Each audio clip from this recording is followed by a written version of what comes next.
leaders, when they make a mistake, people say, well, how can they survive that? How can they? It's because they've developed levels of leadership under them. But if you haven't been a very good leader and you're just at the bottom and you make a mistake, it's going to be over very, very quickly. So the question I would be asking, here's the questions I would ask for your exercise. Question number 1, what level am I on with most of the people?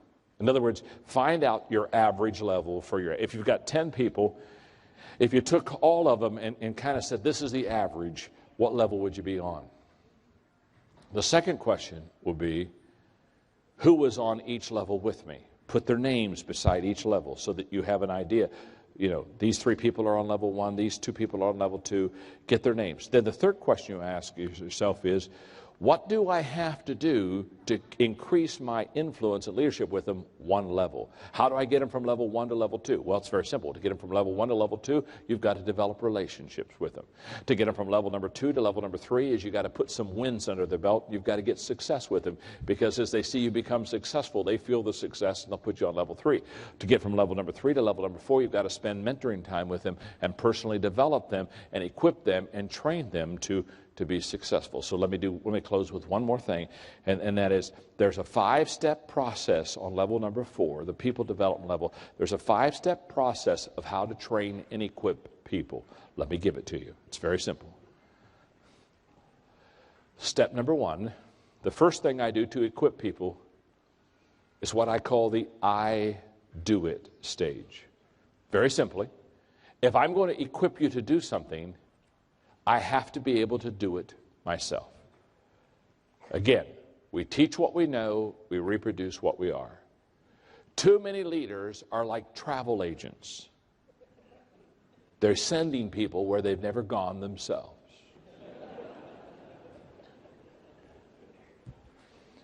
You need to be a tour guide leader. Tour guides say, get on the bus. I've lived here all my life. I'm going to show you people and meet people and things that I've experienced all my life. Be a tour guide leader, not a travel agent leader.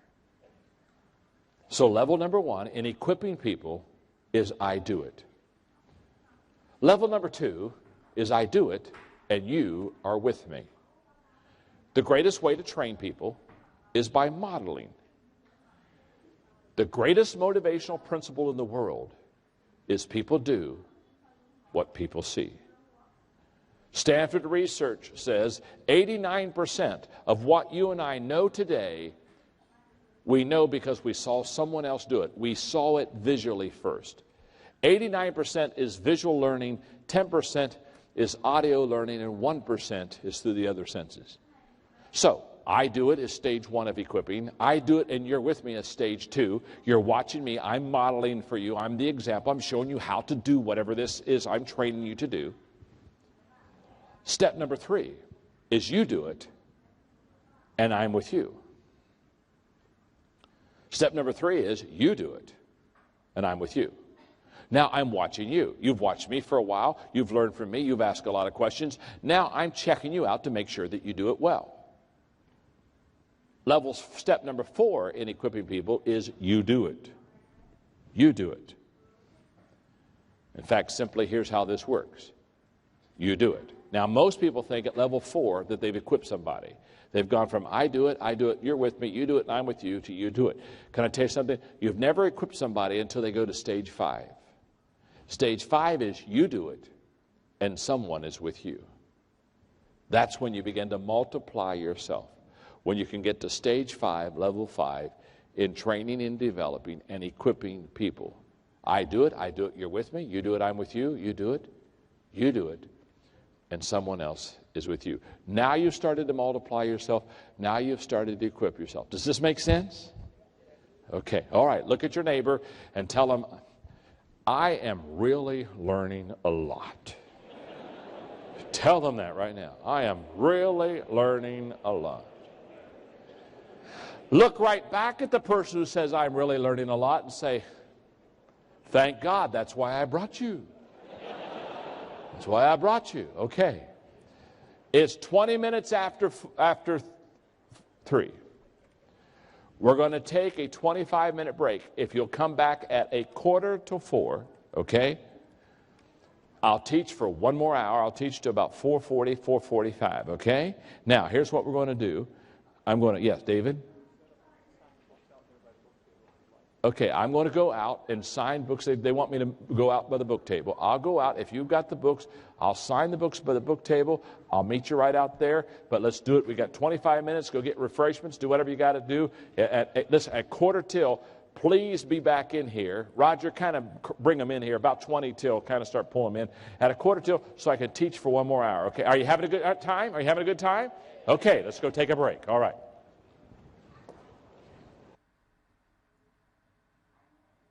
Thanks, man. Thank you very much. Thank you. Thank you very much. How are we doing? Have you got one more session left inside of you? Now, let me just say a couple of things here, because there are a whole bunch of people still out there, and they're going to be coming in for the next 5 minutes, I know. I felt bad because there was a line still for the books. And so what I'll do is, when I'm done speaking, I'll go right back out to that table. And if you have not had your book signed, I'll go back out for maybe 15, 20 minutes, and I'll sign before I have to go, because I have to speak somewhere else this evening in here in town. So, but if you didn't get your book signed, if you'll go straight out to that table afterwards, or if you still haven't gotten your books, if you'll get them quickly, I'll do my best to sign them. Okay. Boy, I wish I had time for Q&A so that you could ask questions about things I've taught today. But as I wrap up and I come into my last session for the next 45 minutes, there is so much I want to teach, and there's such a limited amount of time. And so I'm kind of working through what do I want to kind of give you that can really add value and help you. And I think what I want to do is, first of all, I want to say that what I just lectured on, the 5 levels of leadership, the Power Group, it's the group or the Power Events, the group that has sponsored this, they do corporate seminars on the 5 levels of leadership on my material. This is major use throughout the United States. In fact, I just did a major webcast with Microsoft throughout all of America. And if you would be interested in having them come to you and teach for 2 days the 5 levels of leadership, they have a corporate training called Developing the Leader Within You. If you just go out there to wherever their place is and tell them you're interested in corporate events, they'll be glad to give you that information. So I hope that many of you do that. If you want to know more about the 5 levels of leadership, since I didn't have time to really teach all of it that I would have liked to, it's in my book. It's a whole chapter in my book called Developing the Leader Within You. So if you have that book, you can get a little bit more of the, because during the break I was having people say, boy, I'd like to add a little bit more on the 5 levels of leadership and influence. Okay. What I would like to teach now, in fact, I may try, I did so well with this, I may try again here. Now that I know which way to do it, I would like to take, I don't know, not a long time, maybe 10 minutes, and I would like to teach you how to prioritize your life so that you can be very successful in life. Because first of all, let's start here. A lot of people, they ask me if I do any teaching on time management. They'll say, do you have any books on time management? Do you do any teaching on time management? And I always give them the same answer. No, I don't do any teaching on time management, and I have no books on it. And here's why. Time management is an oxymoron. I'm blown away by people who say, well, teach me how to manage my time. First of all, you can't manage your time. It's going to go on whether you like it or not. So I don't teach time management, but when people want to make the best use of their time, I teach priorities. I teach them how to prioritize their life so that they can get the most out of it. I made a statement earlier today that I could tell, I didn't stay there very long, but I could tell it caught your attention. I was talking about my life and talking about that I only do 4 things. And I could tell you were kind of mentally hanging there for a little bit, and you were thinking, first of all, if I can only do 4 things well, the first thing you're thinking is I'm kind of a worthless individual. Which I would tell you, yes, I am, and I'm very proud of my worthlessness. In fact, I tell people all the time, I'll say, no, you don't want me. I'm worthless there. No, I'm no. It's amazing how much time you'll free up if you just declare you're worthless. Okay? A lot of people get involved in a lot of things because they have an ego bigger than their IQ. Just back off and say, no, I'm not any good at that. You don't want me. Okay.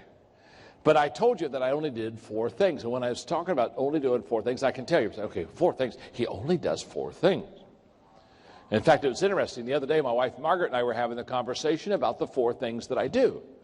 And she was telling me, she said, John, I really think you only are good at 3 of them anymore. So I'm getting less and less. I figured this way. You start with 4, you go to 3, you 2. When I can do nothing, they just bury me, okay?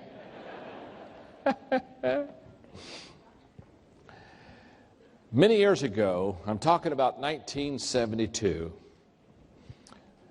when I was working on a business degree, I had this course that taught me the Pareto principle. And it's not my principle, but it's a principle that in 1972 I had in a business course, and I said to myself, I am going to learn this principle because this can change my life. And for 30 plus years, I have learned and lived by the principle I'm about to teach you about priorities. And it's very simple. And if you can get me back on the overhead, let me see if I cannot just kind of put this together for you for a second. On a piece of paper, I want you to do the same thing that I'm doing right now. I want you to have 2 columns.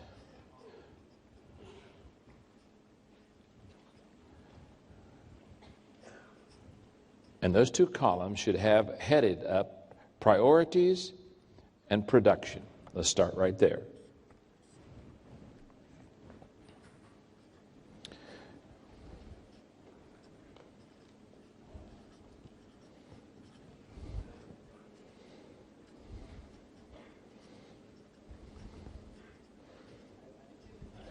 Now, Pareto was the guy that taught what we call the 20-80 principle. Let's look at our priority line first. Pareto would teach you and me that if we have 10 things to do, the first thing we should do is list them according to priorities. Put number 1 as number 1, put number 2 as number 2. The least important of all should be number 10. Now, Pareto says if we prioritize correctly the 10 things that we need to get accomplished, here's what he says. If instead of doing all 10 of those things, we just do the top 2, and on a piece of paper, do exactly like I'm doing. This is a visual teaching. So he says, if we have 10 things to do, but we only do the top 2 of those 10 things, here's what he says. We will get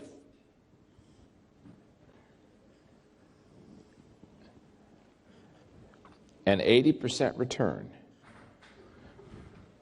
of everything that we need to accomplish in our life. Now that's a tremendous visual right there. What he's saying to us is if we have 10 things to do, but we only do the top 2, we don't do the bottom 8.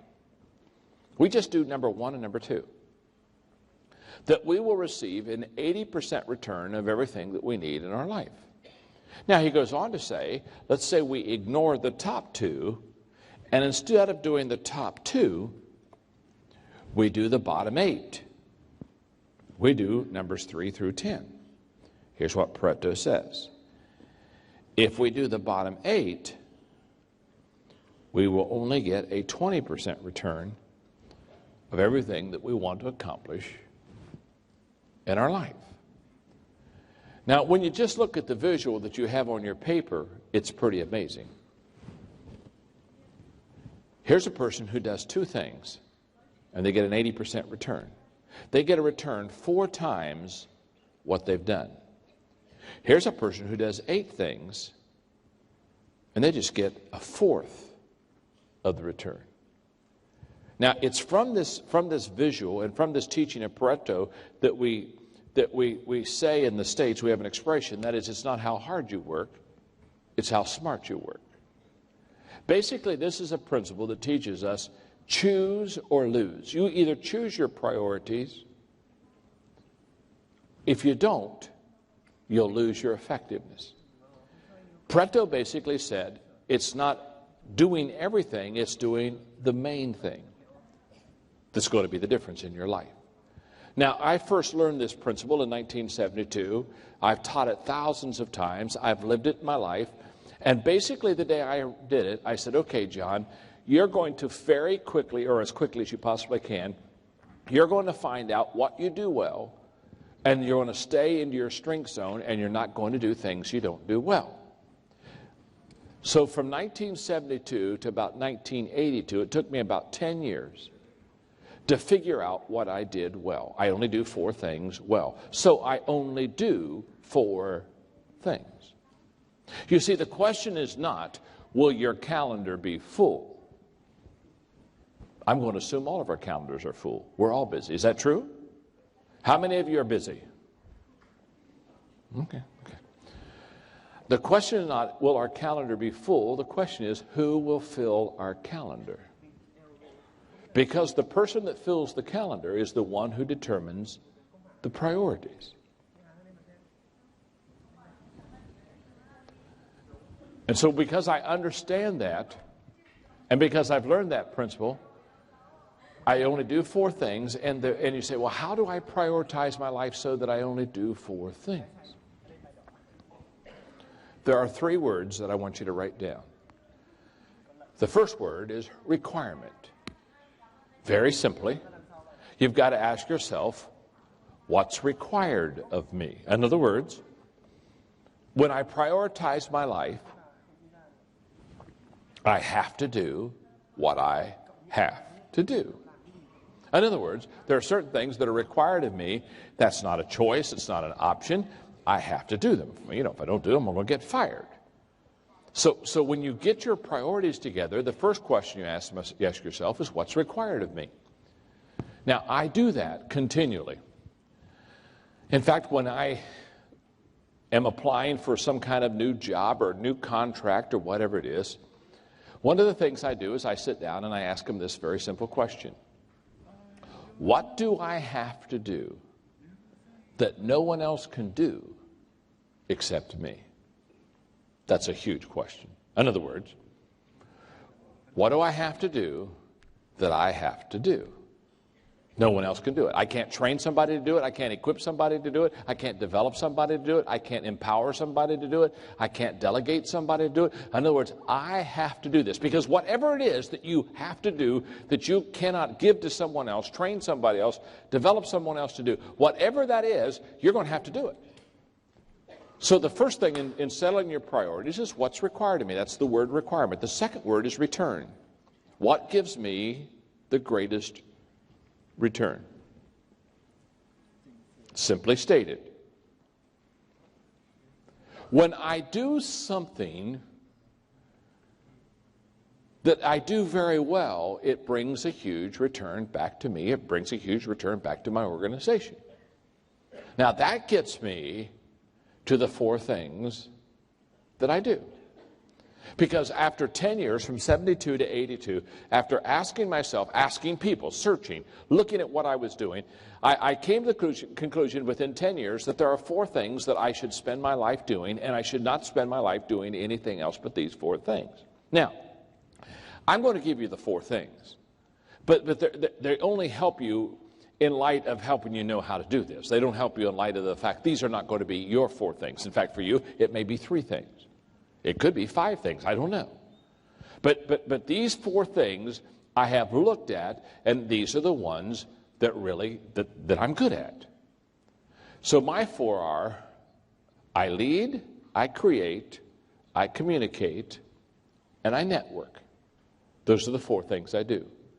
I'm a very good leader, so I lead. I'm very creative. That's why I'm always writing. I'm just a creative thinker. There's nothing I love more than being by myself with a legal pad and a pen, just thinking thoughts and creating. So I'm good at creating. I'm good at communicating. So I do a lot of communicating. This whole day is set aside basically for me to communicate. And I enjoy meeting friends and networking and trying to put together partnerships. Now, those are the 4 things I do well. I lead, create, communicate, and network. Now, what that means is those are the 4 things that I do. If you looked on my calendar, you would find that that's all that's on my calendar as far as business is concerned. I'm either spending time creating, or I'm spending time communicating. This has been a day that's been set aside for several months now. This is a day I'm going to be at KL, and I'm going to communicate today. I'm either communicating, creating, leading, or networking. And that's all that's on my calendar. I do nothing else. I'm going to come back to that in just a moment. But let me go back to the 3 R's, because I've only given you 2. And the melancholies are starting to get nervous. They're saying, there's another one in there. I know there is. Where's the R word? The R. The first word is requirement, what's required of me. The second word is return, what gives me the highest return. The third R is reward. What is rewarding to me? Because one of the things I've discovered about prioritizing my life correctly is this. If I don't enjoy doing it, I'll stop doing it. Sooner or later, I'll find a way not to do it. Now, what you want to do is you want to get everything lined up so what is required of you and what gives you the greatest return also gives you the greatest reward. Can I tell you how good you can get at this? When what is required of you, what gives you the highest return, and what gives you the greatest reward are the same things, you will be highly successful in life. I guarantee it. Now, let's go down to prioritizing our life, and let's go to a teaching that I think is very important. What I'm about to say is a paradigm shift for you. And your tendency is when I say it, it will be to emotionally disagree. And I just want you to know that's okay. You can do that. You have a right to be wrong. Okay. I'm kidding you. My name's John. I'm your friend. What I'm about to say, though, goes against everything, basically, that we've ever been taught. And the reason I know that is in the States, this is major. What I'm about to teach you for the next 10 minutes has more impact upon probably a mass group of people than anything that I've ever taught. So hang with me, fasten your seatbelts, and listen to me very carefully. Because the statement I'm about to say to you is a little bit different than what you're used to hearing. Let me qualify it. I'm talking now about your skills. Only your skills. Okay? Here's the statement. From this moment on, stop working on your weaknesses. From this moment on, stop working on your weaknesses. Now you say, oh my goodness, John, I'm not even sure I can write that down. What do you mean, stop working on my weaknesses? What I mean is, stop working on your weaknesses. And you say, why should I stop working on my weaknesses? You should stop working on your weaknesses because you are weak in your weaknesses. You're not any good in this area. Now, that's against everything we've been